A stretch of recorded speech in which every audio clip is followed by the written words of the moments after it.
What's going on, guys? Geoff here with Hook Up Tackle. Today, we're going to be talking about summertime swimbait fishing. This is the time of year to go out there, whether it's first thing in the morning or in the evening or really go fishing at night. And this time of year, I think the fish are at their most aggressive, and it's a really good time of year to throw swimbaits if you're just now getting into swimbaits because you get a lot of bites. The quality, like, you're not going to be catching super giant bass, but you're going to get a lot of bites, and getting bites is kind of the first step into getting confidence when throwing swim baits. So without further ado, let's get right into today's video.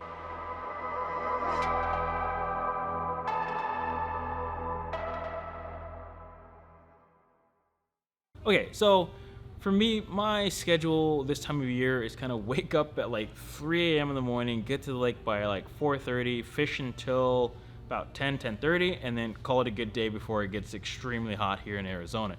And so my kind of approach to it is, first I start with like a topwater, then a glide bait, and then kind of later in the day, if I'm finding that the fish are in kind of certain spots, then I'll just pick up like a soft bait and kind of go through that approach. And normally one of those approaches works out. So to start, we're going to talk about topwater. Probably the most exciting and really probably the easiest way to get bites. And my favorite topwater to fish this time of year is a big weight bait, or really just a rat bait. Now, rat baits, they come in all different colors and sizes, different brands, but this is the one that I fished in the past religiously, and that's the PB Rat. I would fish the 2-piece here, or I would fish the 3-piece. Both very similar, but they have slightly different nuances on when I pick one over the other. So when it comes down to throwing a rat lure, now most guys might think of this as just, oh, it's not gonna work, I just don't believe in it. That was kind of a huge misnomer that a lot of people had a long time ago when it came down to rats. It's just not practical. They'd rather throw something maybe like a bluegill glide bait or something that imitated more of a fish prey. But this time of year, I find that a lot of the places that I fish, whether it's a big lake or just the urban spot, I find a lot more small rodents, whether they are just out on the bank or the shore, or I see some dead where I kind of notice like, okay, the rats, the mice, like those things are kind of out and about again. And that gives me an idea to try and fish something that imitates that, which is just basically a rat lure. Now, these places in bodies of water, they can have, small little mice, and you can have much larger grade rodents like a squirrel or a chipmunk or a full-size rat. And bass, at the end of the day, they're opportunistic feeders. So if they are in a spot, a feeding spot, let's just say like a steep bank, right? These fish will use steep banks to ambush prey, whether it's normally just shad, or bluegill, or anything like that. But let's just say, for example, a small rodent is up at the top of this 100-foot bank or so, and it tumbles and missteps, it tumbles all the way down, it gets into the water, it's kind of dazed, confused, and it's kind of trying to get out of the water, and it's swimming parallel with the shoreline. A bass will see that and be like, wow, that's a pretty easy meal. Let me try and eat that. And that's what I try and imitate when fishing a rat lure. So a lot of my places here in Arizona, we have those pretty steep kind of 45-degree angled banks. And basically what I try and do is I try and parallel with the rat bait down those to imitate that rat that's kind of just trying to find a way out, just kind of swimming along and not going out to deep water. And I get so many bites that way when fishing a rat. I'm not really fishing it out in open water. I'm trying to keep it semi close to the cover and or structure that I'm fishing, and I find success in doing that. And really, you get kind of 2 bites with the rat. You either get a bite that's kind of like a toilet flush where you barely even hear it. It just kind of goes under and you are reeling and you're like, well, I don't see my rat anymore. And then you come tight and it's like, oh my gosh, I got a fish. Or you get the opposite of that, and it's just giant explosion of the fish trying to just kill it. Because realistically, if a bass has eaten a rat before, it might know that this thing has claws, it's got teeth. If I don't hit it correctly, or if I don't eat it right away, this thing can easily claw at an eye, claw at a gill, and it just could kill the bass. And so I find that the smaller fish will absolutely blast the rat. I mean, it's this huge giant explosion. It's them just coming full speed trying to stun that rat to get it. The bigger fish, they kind of know the game, and they know, like, all right, if I just kind of come up to it and toilet flush it just like that, then they normally can just get the rat and it goes down super, super easy. So you get a really good hookup when they do the suction, just because the whole thing goes in their mouths and you get basically both hooks in them somewhere, whether one's in the mouth, the other one's on the outside, or both across the mouth. Like, you get a really, really good hookup ratio on those bigger grade fish when you're throwing a rat bait, just the way that they eat it. Now, the difference between when I throw like the 2-piece or the 3-piece, the 2-piece I normally will fish if I'm noticing that the small rodents are fairly small, or if I'm fishing at like an urban spot and I notice, like, okay, there was a dead mouse like kind of floating, it's like this big or this big with or without the tail, and you can easily just go with the smaller 2-piece rat. However, a huge difference between these two is actually the sound. The 2-piece has a really good just clack knocking sound. The resin that they use on the PB rat is great. I love it.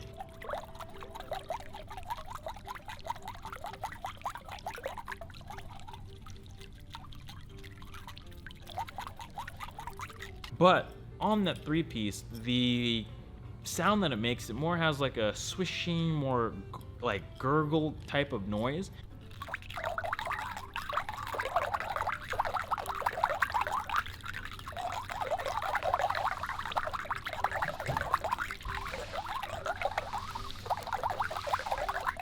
And it's super, super unique, and I think that noise that it makes is super fishy. Now, my favorite is definitely the 3-piece because of the noise that the 3-piece ends up making.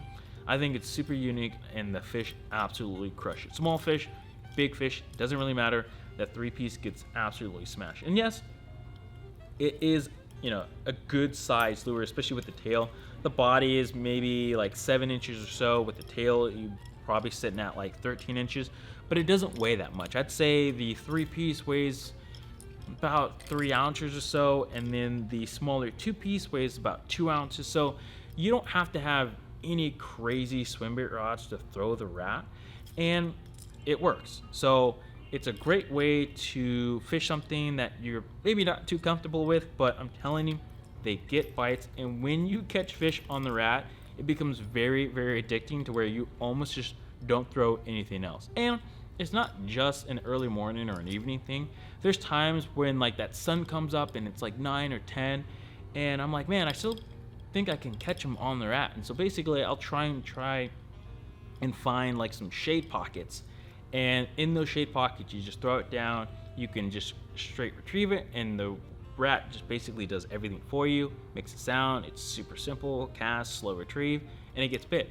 Or if you cast it kind of maybe by like a tree or a big boulder or something like that, you can also walk the rat, kind of keep it in place, keep it in that strike zone for a little bit longer to get some extra bites. If you're really a big fan of the rat, I can't stress enough that this time of year, the rat bite is amazing. Whether it's morning, evening, or even at night, you can't go wrong with the rat. Now, when the sun comes up and they're not really eating the rat and they're kind of staying a little bit lower, this is obviously a great time of year to try and throw a glide bait, obviously. Now, most guys obviously are throwing glide baits already, but this is the time of year when glide bait fishing is fairly easy. These fish are juiced. They're mostly in wolf packs. You'll see maybe 2 or 3 fish, sometimes 5 to 8 fish. And when you get these fish in that wolf pack mentality, they're just more likely and more willing to eat a larger bait like the Gancraft 178 or even the full-size Deps 250. It kind of will just depend on the forage and the size of bass that are in your waters. So let's first talk about probably my favorite summertime glide bait, and that's the Gancraft 178. Now, this bait is not popular. Let's just get that out of the way. Gancraft 178 joint claw, it's just not popular. Not with anybody. Even in Japan, it's not really that popular, but it's been around for so long. It was kind of the first Japanese glide bait, so there's a lot of history to it. But the guys that know, they know that this bait just flat out gets bit. Now, the concept and the idea of the Gancraft is that it's a slow S motion. You don't really do much with it, and it gets bites. And yes, That is the sole purpose of the jointed claw series of baits, where it's kind of this slow S motion. Maybe you give it a couple hard inputs, and that's about it. But what I found with this bait is that it actually excels really, really well at a higher speed. So I'm basically fishing this thing very similarly to like a jerk bait, where it's just like rip, rip, rip, rip, pause, rip, pause, rip, rip, rip, rip, pause, pause. Like that action with this bait, it's really erratic, exactly just like a jerk bait. So a lot of guys, obviously, they want a glide bait that's super fluid, and we'll talk about a fluid glide bait like the 250 a little bit later. But the reason why I find that Gancraft works is because of that erraticness. So when I'm working it, sometimes it will be like do, but then it might go down, come back up, and then do, and then like all over the place, exactly like a jerk bait. But you have it in a 178 size, which is basically about 7-inch size. So you have really, really good drawing power when you throw a bait of this caliber and size. So if those fish are in a deep tree or on a deep rock pile, you have the drawing power to bring them up. And what's nice is that the way that this bait swims is it stays down. It doesn't really come up to the surface all the way. The way that this bait normally swims is kind of like a head down action. And so you can kind of start with the head down, and it gets down a little bit, and then you can kind of keep it in that same exact strike zone. And what I like to do is I like to get the floating versions, add a little bit of weight to them so they kind of suspend there, or if it's a super, super slow flow. So it's exactly like a jerk bait. So when you're ripping it and you pause it, it just boom. It stays right in that same spot. It doesn't come up, it doesn't really come down, and the fish absolutely smoke it. Now, the reason why I go with this size in particular is on one of my kind of favorite summertime lakes. It's a deep, clear body reservoir out here in Arizona, and the fish, they don't have much size to them. Like 2 to 6 pounds is kind of the average that you'll get out here. And I remember before, I just wanted to catch them on a big giant glide bait like this because there's gizzard shad present in the lake. So I'm like, okay, let me throw this big 9, 10, 11-inch glide bait to try and get these fish to eat it, because there's gizzard shad running around. The gizzard shad are 14, 15 plus inches long. So I would throw that 250 or whatever other glide bait in this super gin clear water, and I would get so many followers. I mean, the presence of this bait, you're gonna get so many followers, especially if you're fishing in clear water. But that's basically all I was getting, was just followers, and it was driving me insane. Every day I'd go out to this lake, I was getting 10, 20 plus followers a day from decent sized fish, but they would never commit. And I started to lose my mind on like, man, they're all over it, but they never bite it. What they do is they'd follow it, and you'd see them far away because it's super clear water, and you're twitching, work, and you're looking at this fish and watching its behavior. And every time you glide it, they're like on it, but they don't really come up and eat it. It was super, super strange, until one day I was out there and I watched a wolf pack of bass trying to eat a 7-inch gizzard. And I was like, okay. And so I just sat there, I watched it happen. I didn't cast, I just wanted to see what was going on. And after a while, I was watching that these fish were coming up, they're trying to hit it, trying to stun it, and eventually one came up and just got it. And I was like, okay, so they like that 6, 7-inch gizzard shad much better than I think like a 9 or 10-inch. And so after seeing that, I was like, well, I need to just downsize. I need to go from this monstrosity of a bait, 10 inches, down to something a lot smaller at 7 inches, and see if I can just get bites. And the first day I went out with that 178, I just started getting bites. I wasn't getting the same amount of followers, but I turned those followers into biters, and I was just getting bites that I wasn't getting before when I was fishing that Deps 250. So after seeing that and noticing like, okay, they prefer this, and I think in my head, the reason why they just eat this is because when it comes down to like that 6 or 7-inch shad, a fish can kind of come in the middle and fold it, and it folds in their mouth, and they don't have to come up to the head and headshot it. But once you go up to that 9, 10, 11-inch size gizzard shad, those bass know like the only way I can eat this thing is if I cut it off and headshot it. And so that was kind of the behavior that they were doing with the 250 for me, where I was working it and I could see that they wanted to get up in front of it, but if you paused it, they would absolutely turn off because it wouldn't be natural. When you think of a gizzard, or just think of really any prey item, when it's being chased, it doesn't just stop, it keeps going. And so when I would try and slow it down and like kind of throw the head into their face to try and eat, they absolutely hated it. They wanted something so much faster. And yeah, you can fish the 250 fast, but not the erraticness that you could get out of that Gancraft, so they just wouldn't bite it. And with that Gancraft, they smoke it. They come from the middle, from behind, the head, and they just eat it, which is the most important thing when it comes down to glide bait fishing. So that kind of changed and opened my eyes to this lure, and it's become my absolute favorite for that particular body of water.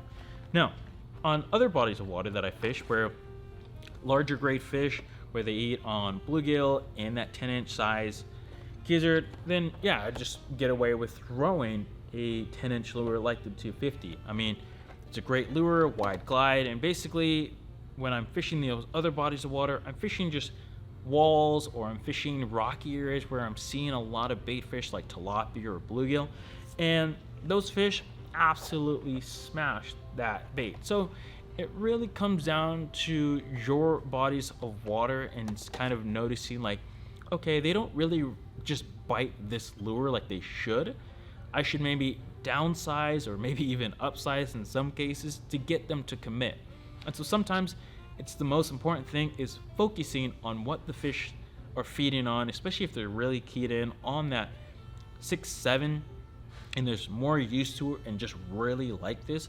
So yes, I can obviously go to that same body of water and throw the 250 and I can get a bite or two here, but sometimes I miss them. Sometimes they hit it so fast and so hard that it just doesn't hook up, to where it's like, dude, it's kind of a no-brainer to throw this. But then other bodies of water that I fish, this is a no-brainer to fish. They just absolutely smash it. So it kind of comes down to your bodies of water, your fish, and what you notice the fish are doing. But a glide bait can be a really, really fun time this time of year, especially if you're fishing it fast and the fish are absolutely reacting to it and smashing it. So glide bait this time of year, can't go wrong. And then last but not least, if I think that the fish are in certain spots, they're not out on the main lake, they're not on bluff walls in the sun or in the shade, one of my go-tos is obviously fishing marinas or boat docks. I'm very lucky out here that a lot of my lakes have marinas that we can go in and skip baits under, and the easiest bait and the best bait to kind of skip is just simple 6-inch Magdraft, just a Magdraft in general.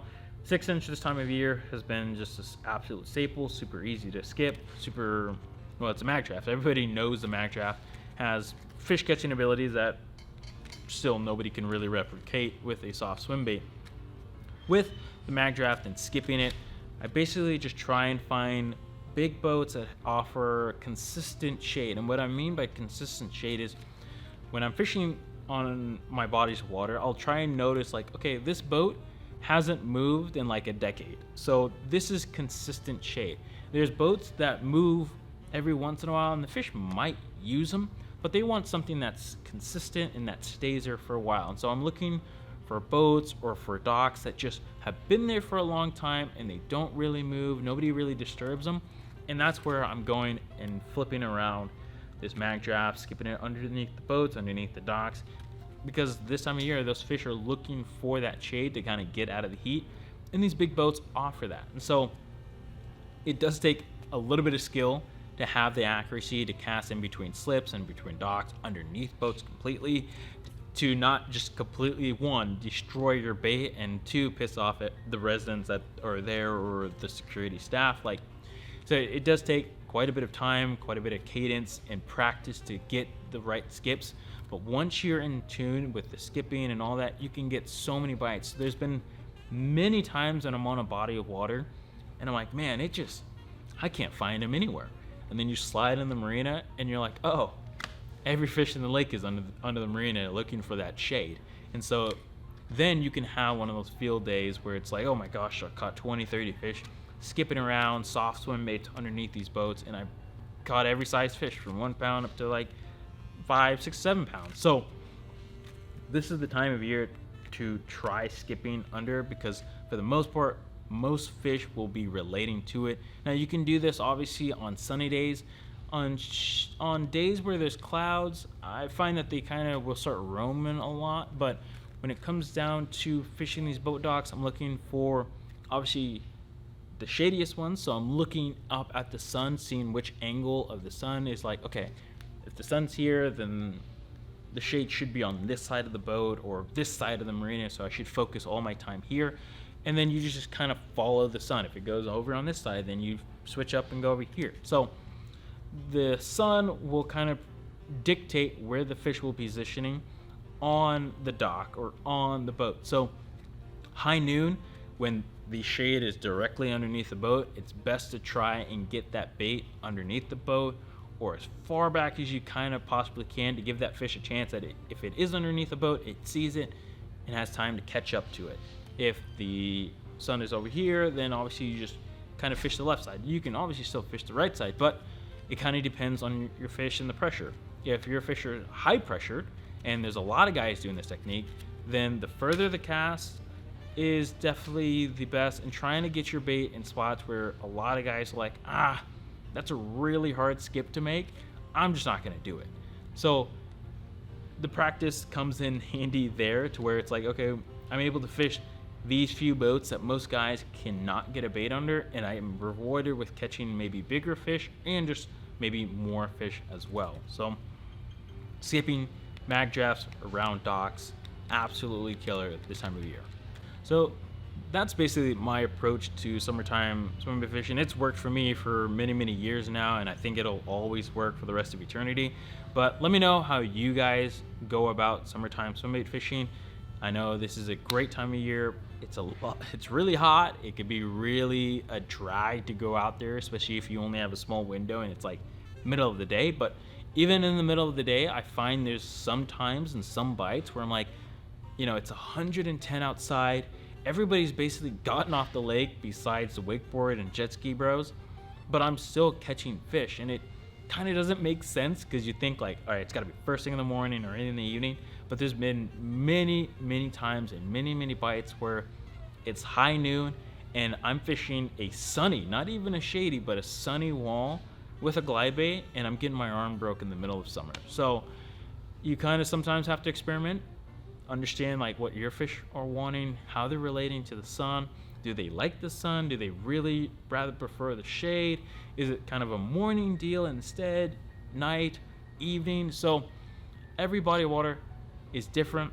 Just comes down to the angler to figure out what those fish want and how to present a lure to them. So I will leave links to the products that you guys saw down below. If you guys have any other questions, let me know with a comment down below as well. And other than that, thank you guys so much for watching. As always, thanks from everybody here at the Hookup Tackle. We'll see you guys in the next episode.